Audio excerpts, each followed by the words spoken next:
And welcome to Gear Up. Today we are going to look at the second law of thermodynamics in great detail. Let's get started. सबसे पहले तो हम ये बात करेंगे कि जो भी हमारा सेकंड लॉ है, आखिरकार हमें इस सेकंड लॉ की जरूरत क्यों पड़ी जब हमारे पास फर्स्ट लॉ पहले से था।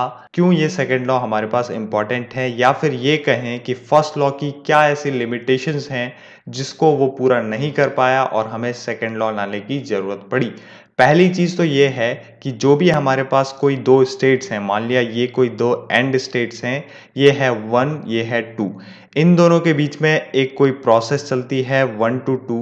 इस प्रोसेस को अगर मुझे डिफाइन करना है फर्स्ट लॉ से, मुझे इसके लिए रिजल्ट डिफाइन करना है, तो मैं निकाल सकता हूं del Q is equals to D U plus del W. इस प्रोसेस के लिए आप लिख सकते हैं 1 to 2 हीट ट्रांसफर जितना होगा वो इंटरनल एनर्जी में जितना रेज हुआ प्लस कितना वर्क डन हुआ उसके इक्वल होगा। अब ये तो बिल्कुल क्लियर है हमारे पास कि ठीक है फर्स्ट लॉ हम लगा देते हैं, बट जो हमें रिजल्ट मिलेगा वो सही है या गलत है इसकी पहचान कैसे हो, क्योंकि फर्स्ट लॉ हमें ये नहीं बताता कि जो भी प्रोसेस हमने ली है, हमने कोई भी प्रोसेस सपोज इमेजिन करी और इमेजिन करके हमने उसके लिए रिजल्ट निकाला, रिजल्ट तो आ गया बट वो रिजल्ट सही है या गलत है ये आइडेंटिफाई करता है सेकंड लॉ।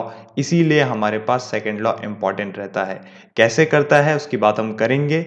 दूसरी चीज, इन्हीं दो एंड पॉइंट्स के बीच में 1 to 1 हमारे पास एक साइकिल बन सकता था, और इसी साइकिल के लिए भी हमारा फर्स्ट लॉ हमें कहता है कि net heat transfer is equals to net work transfer, या फिर cyclic integral of heat transfer is equals to cyclic integral of work transfer.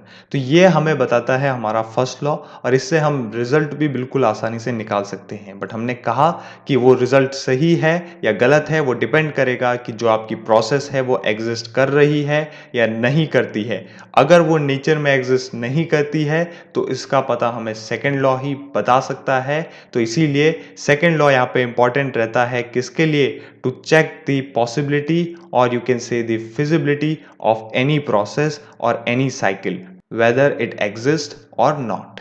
दूसरी चीज यहाँ पे ये आती है कि अगर मैं आपको एक एग्जांपल दूं, यहाँ पे ये मेरे पास कोई इंक्लाइंड प्लेन है, ये किसी एक थीटा डिग्री पे है जिसमें मैंने कुछ मास रखा है, ठीक है। ये कोई मेरा ब्लॉक है, ये जो m मास का मैंने कोई ब्लॉक रखा है ये धीरे धीरे इस पे स्लाइड कर रहा है, ये एंगल इतना है कि ये इस पे धीरे धीरे स्लाइड कर रहा है। तो ऑब्वियस सी बात है कुछ ना कुछ वर्क कंज्यूम हो रहा है, मतलब वर्क क्या होगा, नेगेटिव होगा। और यहाँ पे कुछ हीट रिजेक्ट हो रही है। जब भी यहाँ पे मेटिंग सरफेस के बीच में फ्रिक्शन प्रोड्यूस होता है, इस मास के और इस सरफेस के बीच में, जो भी इंक्लाइंड सरफेस है उसके बीच में फ्रिक्शन प्रोड्यूस होने से कुछ हीट रिजेक्ट होगी। कुछ हीट रिजेक्ट होगी मतलब वो भी क्या हम लेंगे, नेगेटिव लेंगे।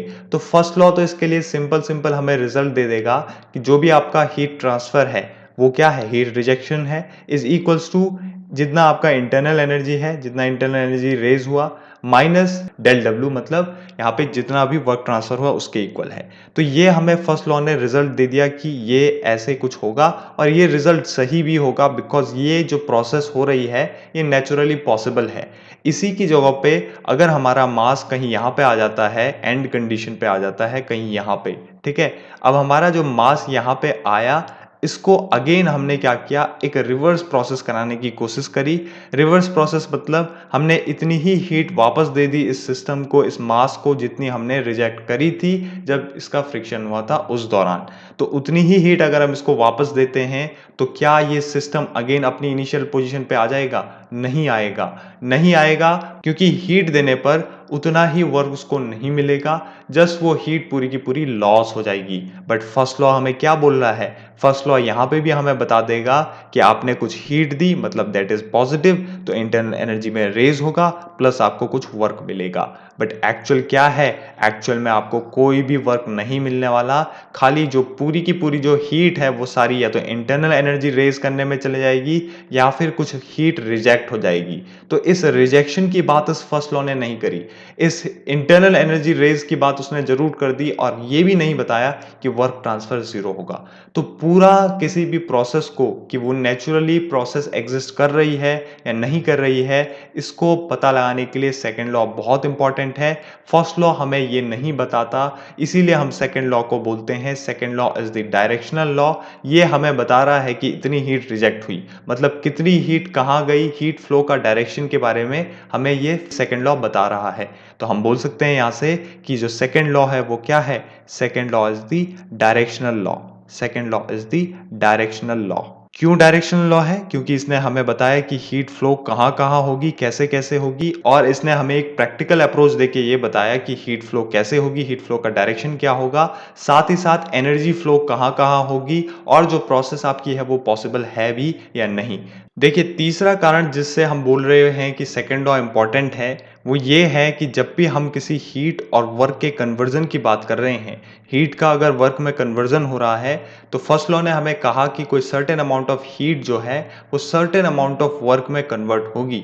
बट उसने ये बिल्कुल नहीं बताया कि क्या ये हीट पूरा पूरा वर्क में कन्वर्ट होगी या नहीं होगी। तो इसी के लिए हमारा ये सेकंड लॉ है जो बोलता है कि अगर आपके पास 1 यूनिट ऑफ हीट है तो वो पूरा पूरा 1 यूनिट ऑफ वर्क में आपको कन्वर्ट होते हुए नहीं मिल सकती, क्योंकि अगर आप प्रैक्टिकली भी देखें, अपने हैंड को रब करें एक दूसरे के साथ, तो कुछ हीट रिजेक्ट होती है, और अगर आप उस हीट जितना रिजेक्ट हुई उस सेम हीट को अपने हैंड में सप्लाई करें तो क्या आपको कुछ वर्क मिलेगा? नहीं। तो इससे साफ पता चलता है कि इस वर्क से आपको 100% हीट मिल सकती है, बट इस हीट से अगेन आपको 100% वर्क नहीं मिल सकता। इसके लिए आपको स्पेशल टाइप का कोई सिस्टम डिजाइन करना होगा जो आपको हीट से वर्क देगा, और उसी पे हमारा स्टीम इंजन बना है, उसी पे हमारा इंजन बना है, आईसी इंजन बना है, जो हमें हीट से वर्क सप्लाई करता है। तो वहां पे भी अगर आप एफिशिएंसी देखें तो मैक्सिमम 35% तक आपको एफिशिएंसी देखने को मिलती है। 35% या 40% एफिशिएंसी होती है, मतलब हीट को वर्क में कन्वर्ट करना काफी मुश्किल काम है। इसीलिए ये जो हीट है वो क्या है, लो ग्रेड एनर्जी है, बिकॉज इसको 100% कुछ तो हीट रिजेक्ट हो जाएगी, कुछ इंटरनल एनर्जी रेज करने में चले जाएगी, मतलब टेम्परेचर रेज करने में चले जाएगी, कुछ कुछ बहुत आपका वर्क में बदलेगी, कुछ आपके माइन्यूट लॉसेस भी रहते हैं। तो इसीलिए इस हीट को पूरा पूरा वर्क में कन्वर्ट करना इम्पॉसिबल है। इसीलिए हमारा यहाँ पे सेकंड लॉ बोलता है कि heat is low grade energy, heat is low grade energy, while this work is high grade energy because work can completely converted into heat। और यही चीज हमें हमारा केल्विन प्लांक स्टेटमेंट भी आगे समझाएगा कि क्यों आपका हीट लो ग्रेड एनर्जी है और वर्क आपका हाई ग्रेड एनर्जी है, बिकॉज यही आपका स्टेटमेंट सिंपल रहता है। तो अभी तक तो हमने देखा कि थर्मोडायनेमिक्स में ये सेकंड लॉ क्यों आया, क्यों ये इंपॉर्टेंट है। अब हम बात करेंगे कि क्या क्या इसके दो स्टेटमेंट हैं जो काफी इंपॉर्टेंट हैं। तो आइए सबसे पहले बात करते हैं इस केल्विन प्लांक स्टेटमेंट की। तो आइए सेकंड लॉ को समझते हुए हम सबसे पहले स्टेटमेंट की बात करते हैं, केल्विन प्लांक स्टेटमेंट। ये बताता है किसी एक इम्पॉसिबल मशीन के बारे में कि कोई भी मशीन अगर आपके पास ऐसी है जिसमें आप कुछ वर्क प्रोड्यूस करा रहे हैं कंटिन्यूसली, और वो जो वर्क प्रोड्यूस हो रहा है वो हो रहा है किसी एक इनपुट में हीट देने से, या फिर कुछ एनर्जी आपको लगातार मिल रही है जब आप हीट सप्लाई करते हैं बिना एक से ज्यादा एनर्जी रिजर्वायर यूज किए, मतलब एक ही थर्मल एनर्जी रिजर्वायर आप यूज करेंगे और उससे आप कुछ हीट लेंगे और आपको अल्टीमेटली कुछ वर्क मिलेगा। अब ये थर्मल एनर्जी रिजर्वायर होता क्या है, तो आइए बात करते हैं पहले थर्मल एनर्जी रिजर्वायर की। देखिए, ये थर्मल एनर्जी रिजर्वायर एक ऐसी टाइप की बॉडीज का कॉम्बिनेशन कहें, या एक ऐसी बॉडी है जिसमें आप जितना मर्जी चाहे हीट ऐड कर लें, जितना भी infinitive amount of heat add करें या फिर infinitive amount of heat reject करें, उस बॉडी में कोई भी टेम्परेचर में चेंज देखने को नहीं मिलेगा। Temperature will remain constant. जितनी भी आप उसको हीट सप्लाई कर दें उसका टेम्परेचर इंक्रीज नहीं करेगा, जितनी भी आप उससे हीट ले लें उसका टेम्परेचर ड्रॉप नहीं करेगा। ऐसी बॉडी हमारा थर्मल एनर्जी रिजर्वायर कहलाता है। This concept of thermal energy reservoir you can understand with the help of this example, like you have this sea. ठीक है, ये आपके पास समुद्र है, इससे आपने एक दो बाल्टी पानी उठा लिया, कितना भी अमाउंट ऑफ आपने इससे वाटर उठाया, तो क्या ऐसा आपको देखने को मिलेगा कि सडनली इसका वाटर जो लेवल था, समुद्र का सी लेवल था, वो ड्रॉप हो गया? क्या ऐसा हो सकता है?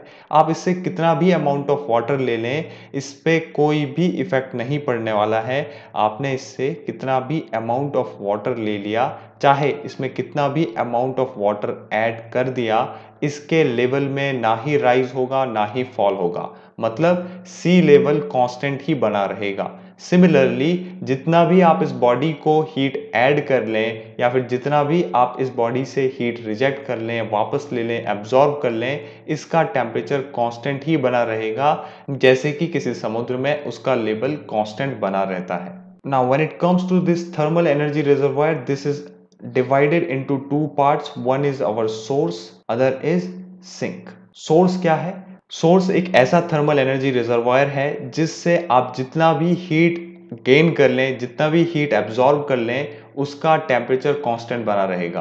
तो हम बोल सकते हैं source is a thermal energy reservoir from which if we take infinitive amount of heat its temperature will remain constant. तो यहाँ पे सोर्स का आप एग्जांपल ले सकते हैं सन को। देखिए सन से आप जितनी भी हीट लेते रहें, जितनी भी हीट एब्जॉर्ब कर लें, इसका टेम्परेचर कांस्टेंट ही बना रहेगा। तो एज अ सोर्स हम सन को कंसीडर कर सकते हैं। और सिंक क्या होगा? सिंक कोई एक ऐसा सिस्टम हो सकता है, ऐसा बॉडी हो सकता है जिसमें आप कितना भी हीट दे दें, कितना भी हीट रिजेक्ट कर लें, उसको आप कितना भी हीट दे दें, उसका टेम्परेचर इंक्रीज नहीं करेगा। तो ऐसा एग्जाम्पल आपको देखने को मिल सकता है सराउंडिंग या यूनिवर्स। जितना भी आप उसमें हीट को दे दें, उसका टेम्परेचर बहुत कम इंक्रीज करेगा, मतलब ना के बराबर इंक्रीज करेगा। तो अगर आप सराउंडिंग में इन्फिनिटिव अमाउंट ऑफ हीट दे दें तो उसका जो टेम्परेचर है वो बहुत ही कम इंक्रीज करेगा, मतलब नेग्लिजिबल इंक्रीज करेगा। तो हम सिंक किसको ले सकते हैं? सराउंडिंग को एज अ सिंक कंसीडर कर सकते हैं। तो हमने यहाँ पे कहा कि केल्विन प्लैंक स्टेटमेंट बोलता है कि कोई भी हमारा थर्मल एनर्जी रिजर्वायर है, मतलब सोर्स है, और उस सोर्स से हम कुछ हीट लेते हैं, तो उस हीट से जितनी भी अमाउंट आपने हीट ली, उससे आप equivalent amount of work produce नहीं करा सकते। मतलब 1 जूल हीट ली तो 1 जूल वर्क नहीं प्रोड्यूस करा सकते। Some heat has to be reject, some heat has to be reject. But यहाँ पे क्या हो रहा है, ऐसी मशीन को हम बोल दे रहे हैं ये इम्पॉसिबल है, ठीक है। और अगर ऐसी मशीन है तो ऐसी मशीन क्या होगी? इम्पॉसिबल है, हाइपोथेटिकल है। और इसी मशीन को हम बोलते हैं perpetual motion machine of second kind. इसमें क्या होगा, जितनी भी अमाउंट ऑफ आप हीट देंगे वो आपको उतना ही वर्क देगा। और ये इम्पॉसिबल है क्योंकि ये केल्विन प्लैंक स्टेटमेंट के खिलाफ है, मतलब सेकंड लॉ ऑफ थर्मोडायनेमिक को वायलेट कर रहा है। ये क्या बोल रहा है कि जितनी ही हीट आपने दी उतना आपको वर्क मिलेगा, इसमें कोई हीट रिजेक्शन नहीं होगा, कोई भी हीट रिजेक्ट नहीं होगी किसी दूसरे एनर्जी रिजर्वायर मतलब सिंक में। होना क्या था, ये तो हो गया आपका क्या? इम्पॉसिबल, ठीक है। ये हो गई कोई इम्पॉसिबल साइकिल।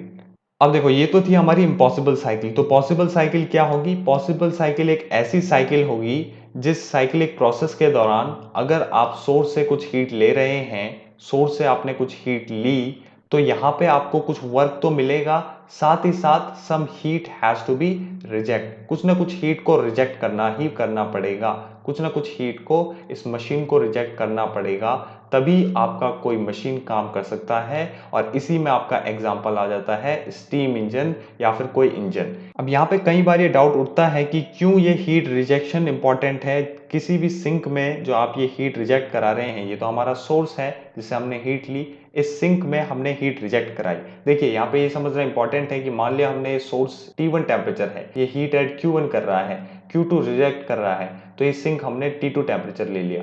अब जो ये सोर्स है ये हमेशा हाई टेम्परेचर रिजर्वायर होगा, मतलब इसका टेम्परेचर जो होगा वो क्या होगा? ज़्यादा होगा, इसीलिए हम यहाँ से हीट एब्जॉर्ब कर पा रहे हैं, हीट ले पा रहे हैं। और यहाँ पे हम हीट दे रहे हैं तो इसका टेम्परेचर पहले से बहुत कम रहता है, मतलब sink is the low temperature reservoir, low temperature reservoir. अब यहाँ पे ये क्वेश्चन अराइज होता है कि क्यों ये Q2 हीट रिजेक्ट हुई? सही तो था, आपके पास कुछ हीट थी, आपको कुछ वर्क मिल रहा था, क्यों यहाँ पे इस Q2 हीट रिजेक्शन की जरूरत पड़ी? तो यहाँ पे एक चीज समझना काफी इंपॉर्टेंट है कि जब भी आपको कहीं पे वर्क चाहिए तो you have to increase the temperature. अगर आपका कोई सिस्टम है और सराउंडिंग है, कोई भी सिस्टम है और सराउंडिंग है, और आप चाह रहे हैं कि दोनों के बीच में कोई टेम्परेचर डिफरेंस ना हो, टेम्परेचर कांस्टेंट रहे, तो ये चीज भी पक्का है कि वहां पे आपको वर्क नहीं मिलने वाला।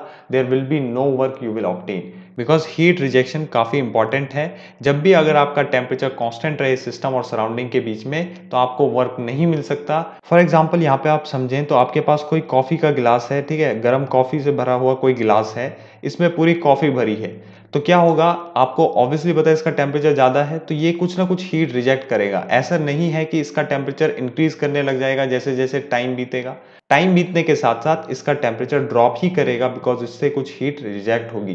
तो इसीलिए हम बोल रहे हैं कि अगर आपको किसी भी इंजन से कुछ वर्क ऑब्टेन करना है, इसके लिए आपको उस इंजन का टेम्परेचर इंक्रीज करना पड़ेगा, और टेम्परेचर इंक्रीज करना पड़ गया तो आपको उससे ऑब्वियसली कुछ हीट रिजेक्ट करनी पड़ेगी।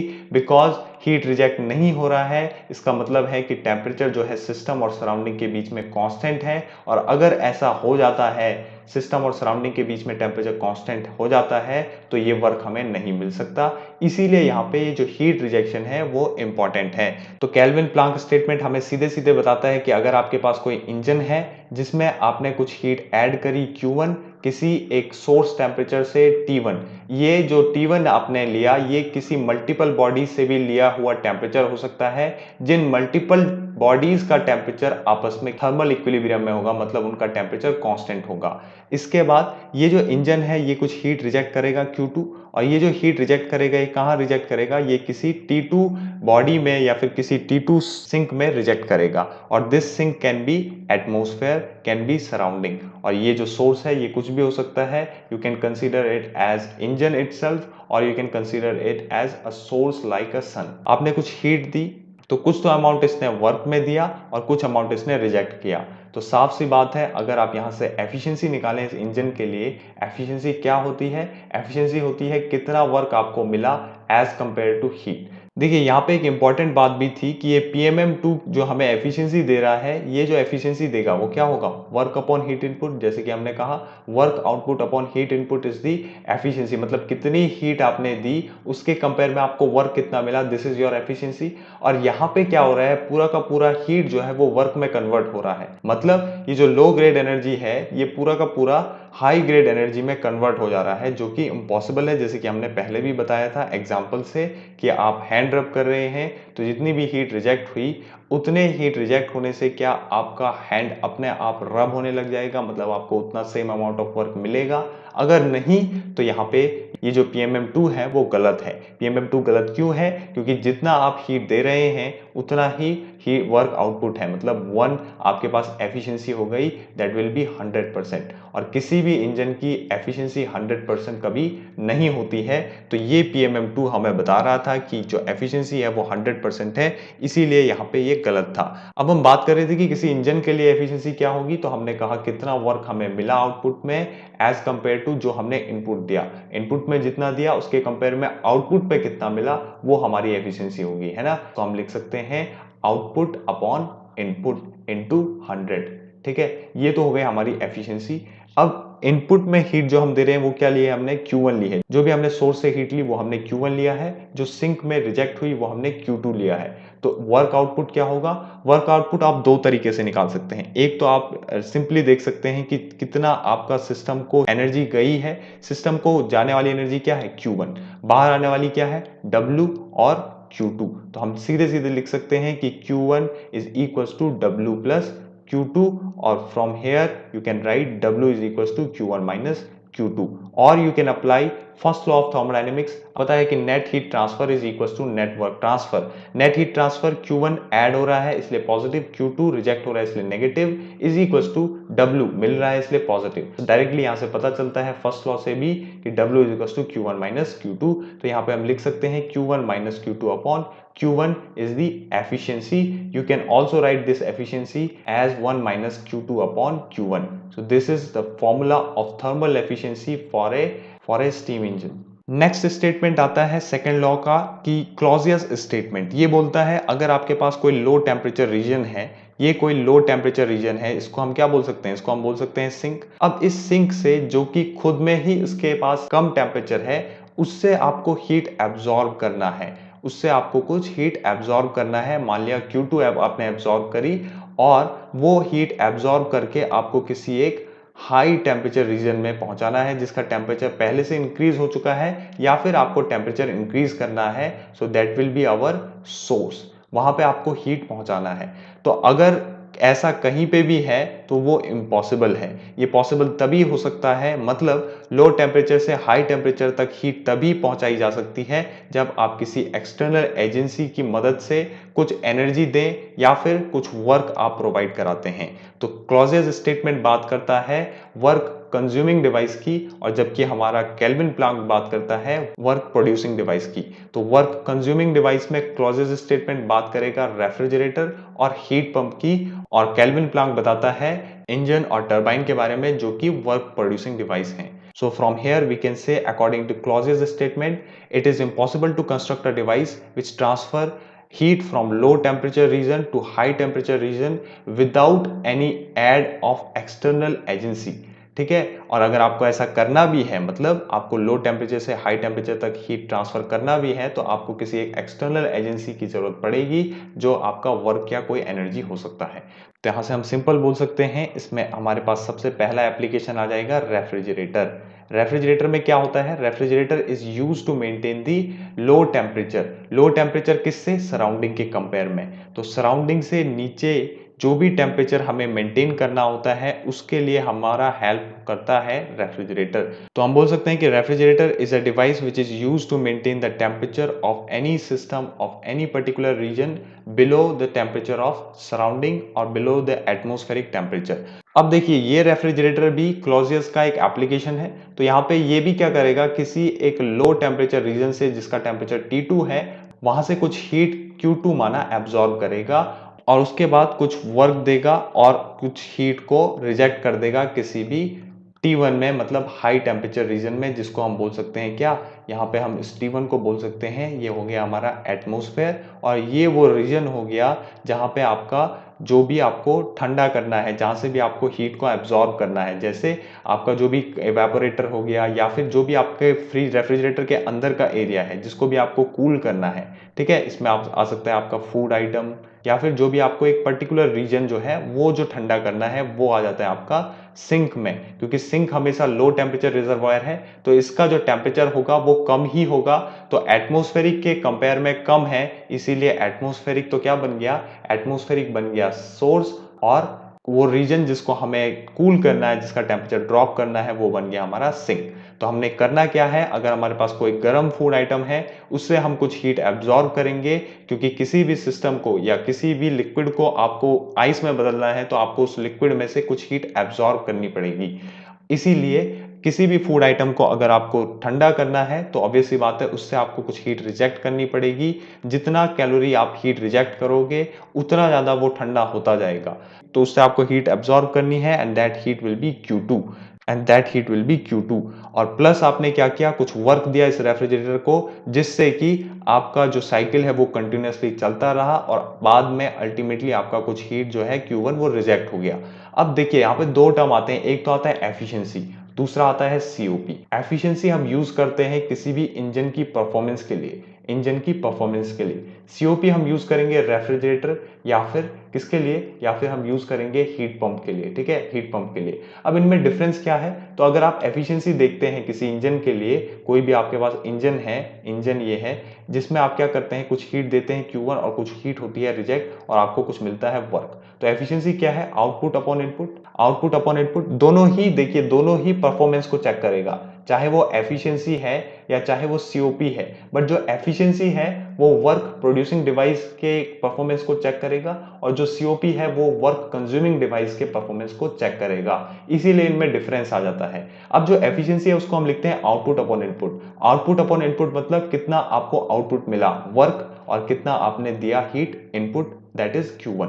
बट अगर हम इस रेफ्रिजरेटर के लिए भी एफिशिएंसी निकालते, तो हम लिखते हैं आउटपुट अपॉन इनपुट। अब आउटपुट में तो हम बोलते हैं कि हमारा क्या है, Q1 बाहर निकल रहा है, अपॉन हम बोलते क्या, कितना हमने इनपुट दिया, तो इनपुट हम बोल देते वर्क। बट यहाँ पे इंपॉर्टेंट समझना ये है कि जो ये Q1 है ना, ये Q1 इंपॉर्टेंट हमारे लिए नहीं है, बिकॉज ये Q1 अल्टीमेटली जो भी हमारा सराउंडिंग है उसमें रिजेक्ट होगा। इससे हमें कोई फायदा नहीं ये Q1 बढ़ता है या घटता है, उल्टा नुकसान है। अगर ये बहुत ज्यादा बढ़ गया, मतलब हमारा जो टरबाइन है उसका टेम्परेचर बहुत ज्यादा बढ़ गया है, वो बहुत ज्यादा हीट को कैरी कर रहा है, और बहुत ज्यादा हीट फटाफट रिजेक्ट कर रहा है। तो इसीलिए इस Q1 को हमें बढ़ाना नहीं है। इसका मतलब Q1 बढ़ गया मतलब एफिशिएंसी नहीं बढ़ी, उल्टा इसकी एफिशिएंसी घट जाएगी, इसकी परफॉर्मेंस घट जाएगी।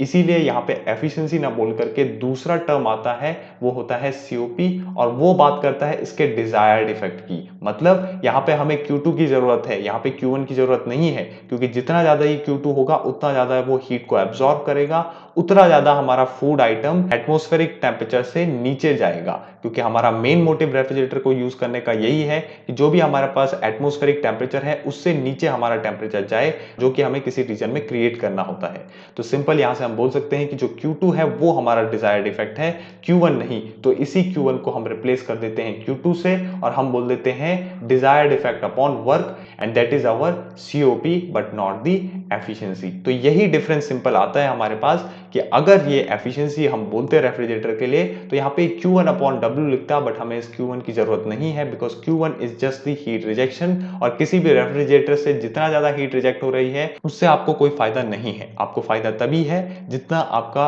अंदर कूलिंग रहेगी रेफ्रिजरेटर के, और वो तभी बनेगी जितना आपका ये हीट एब्जॉर्ब करेगी। तो यहाँ से बिल्कुल समझ में आ जाता है कि क्यों हमारे पास COP की जरूरत पड़ी। और भी डिफरेंसेस देखने को मिलते हैं एफिशिएंसी और COP में। जैसे एफिशिएंसी को आप कभी भी 1 से ज्यादा या 1 के इक्वल नहीं रख सकते। Efficiency will always be less than 1 and COP is always greater than 1। ठीक है ना, COP हमेशा 1 से ज्यादा होगी, जबकि एफिशिएंसी 1 से कम होगी, और बहुत कम होगी। वैसे तो 50 से भी कम होती है। 50 is the maximum efficiency which is of Carnot engine, which we will see further. From here we can simply write the COP of refrigerator is equals to desired effect upon work, कितना आपने वर्क दिया है। ठीक है ना, यहाँ पे आपने वर्क दिया है, that is our output upon input. From here we can simply write COP of refrigerator is equals to desired effect over work input, कितना वर्क आपने दिया। तो डिजायर्ड इफेक्ट कितना है? डिजायर्ड इफेक्ट है हमारा Q2। जितना ज़्यादा ये होगा उतना ज़्यादा हम टेम्परेचर ड्रॉप कर पाएंगे सराउंडिंग के कंपेयर में। और वर्क क्या है हमारे पास? वर्क हो गया Q1 माइनस Q2। आप यहाँ पे भी अप्लाई कर सकते हैं फर्स्ट लॉ को, या फिर आप सीधे सीधे देखें कि आपने क्या किया। आपने दिया वर्क है, वर्क आपने दिया है, और हीट आपने दी है Q2, और बाहर क्या निकल रही है? Q1। बस आपको ये देखना है क्या अंदर जा रहा है वर्क और Q2, और क्या बाहर निकल रहा है Q1। तो यहाँ से हम सिंपल लिख सकते हैं W plus Q2 is equals to Q1, और W is equals to Q1 minus Q2। या फिर आप फर्स्ट लॉ लगा के देख लें। फर्स्ट लॉ अगर आप लगाते हैं तो आप देखेंगे कि कितनी आपके पास हीट ट्रांसफर हो रहा है। Net heat transfer is equals to net work transfer. Net heat transfer क्या हो रहा है? Q2 आपका सिस्टम में जा रहा है, मतलब Q2 इज पॉजिटिव, और Q1 क्या हो गया? Q1 नेगेटिव हो गया, रिजेक्ट हो रहा है। और दूसरी चीज, वर्क हमें यहाँ पे देना पड़ रहा है, इसलिए वो नेगेटिव है, तो work will become Q1 minus Q2। तो जब भी आप देखें तो वर्क हमेशा Q1 माइनस Q2 ही होता है, चाहे आप वो एफिशिएंसी निकालना है किसी इंजन के लिए, चाहे वो COP निकालें रेफ्रिजरेटर या हीट पंप के लिए। तो यहाँ पे हम सिंपली देख सकते हैं कि COP of refrigerator is equal to Q2 upon Q1 minus Q2। Now let's talk about heat pump. अब ये हीट पंप में क्या होगा? इसमें भी हमें हीट को पंप करना है, बट इस टाइम जो डिजायर्ड इफेक्ट है वो बदल जाता है। हीट को पंप करना है हमने, मान लिया हमारे पास कोई भी सिंक टेम्परेचर है। सिंक टेम्परेचर मतलब उसका टेम्परेचर कम होगा T2। टेम्परेचर कम है, उस कम टेम्परेचर वाली जगह से हमें हाई टेम्परेचर वाली जगह तक हीट को अगेन ट्रांसमिट करना है। जैसे कि हमें क्लॉजियस थ्योरम से पता चला, एप्लीकेशन सेम ही होगा। ठीक है, करना क्या है? हमें इस T1 में हीट को ट्रांसफर करना है, इसका हमें टेम्परेचर इंक्रीज करना है। देखिए इस बार मोटिव डिफरेंट है। अभी तक रेफ्रिजरेटर में ये मोटिव था कि इस T2 को हमें ज़्यादा से ज़्यादा ड्रॉप करना है। अब मोटिव ये है कि इस T2 से हीट ज़्यादा से ज़्यादा लेकर के यहाँ हमें हीट को बढ़ाना है, मतलब इस Q1 को इंक्रीज करना है। इस Q1 को जितना इंक्रीज करेंगे, जो ये T1 वाला एरिया है, यहाँ आपके उतना ज़्यादा हीट पंप होगी, बिकॉज हीट पंप का काम ही यही है कि यहाँ पे आपको टेम्परेचर इंक्रीज करना है, इस T1 को आपको बढ़ाना है, इस T1 को आपको बड़ा हुआ मेंटेन करना है। मतलब रहेगा तो एक कांस्टेंट ही, बट ये इसका वैल्यू ज़्यादा होना चाहिए, इंक्रीज होना चाहिए। तो हम यहाँ पे देख सकते हैं कि अगर हमें लो टेम्परेचर रीजन से किसी हाई टेम्परेचर रीजन तक, मतलब सोर्स तक अगर हमें हीट देना है तो उसके लिए हमें कुछ एक्सटर्नल वर्क देना पड़ेगा, और वो हम देते भी हैं। तो हीट पंप में भी हमें कुछ वर्क देना पड़ेगा, और इसके लिए एफिशिएंसी क्या हो जाएगी? इसके लिए हम लिखेंगे COP is equals to desired effect upon work given to it. तो वर्क क्या है, वर्क इज W जो हम लिखते आ रहे हैं Q1 माइनस Q2। और डिजायर्ड इफेक्ट क्या है इस बार, ये Q1 है, क्योंकि जितना ज़्यादा ये बढ़ेगा उतना ज़्यादा किसी रूम या किसी पर्टिकुलर कन्फाइंड एरिया का टेम्परेचर इंक्रीज कर पाएगा, या फिर आप कहें टेम्परेचर हाईली मेंटेन रहेगा, हाई टेम्परेचर मेंटेन रहेगा। बिकॉज हमने कहा था कि सोर्स और सिंक का टेम्परेचर कांस्टेंट रहता है, जितना मर्जी आप उसमें infinitive amount of heat supply करते रहें। तो यहाँ पे हो जाएगा Q1 upon Q1 minus Q2 which is our COP of heat pump. This is the COP of heat pump. Now हमें पता है कि COP of refrigerator is equals to कितना आपने हीट एब्जॉर्ब किया Q2 upon Q1 minus Q2, और COP of heat pump is equals to कितना आपने हीट दिया वहां पे सोर्स में Q1 माइनस Q2। तो यहाँ पे अगर आप इस रेफ्रिजरेटर में एक ऐड कर देते हैं, तो आपको क्या मिलेगा, Q2 plus Q1 minus Q2 upon Q1 minus Q2। तो यहाँ से अगर आप देखें तो Q2 से Q2 कैंसिल हो जाएगा और आपके पास बचेगा Q1 upon Q1 minus Q2 which is the COP of heat pump. तो यहाँ से साफ पता चलता है कि अगर आप इस रेफ्रिजरेटर के COP में एक ऐड कर देते हैं तो आपको COP मिलता है किसका, हीट पंप का। इससे साफ साफ पता चलता है कि हीट पंप की COP हमेशा ज्यादा रहेगी as compare to COP of refrigerator. दूसरा एक और रिलेशन हमारे पास यहाँ पे निकल के आता है एफिशिएंसी और COP के बीच में, और यहीं पे आपका एक और रिलेशन निकल के आता है एफिशिएंसी और COP के बीच में। अगर आप देखें तो एफिशिएंसी क्या होता है, efficiency is equal to Q1 minus Q2 upon Q1, और इसी को आप लिख सकते हैं 1 upon COP of heat pump, because COP of heat pump is Q1 upon Q1 minus Q2। तो इसी का रिवर्स हो जाता है आपका किसी भी इंजन की एफिशिएंसी के इक्वल। तो यहाँ से ये भी काफ़ी इंपॉर्टेंट है, और एफिशिएंसी का आपको वैसे भी फॉर्मूला पता होता है, वर्क अपॉन हीट इनपुट, ये भी काफ़ी ज़्यादा यूज होता है, और Q1 minus Q2 upon Q1 तो यूज होगा ही। तो यहाँ पे ये इंपॉर्टेंट फॉर्मूला होते हैं।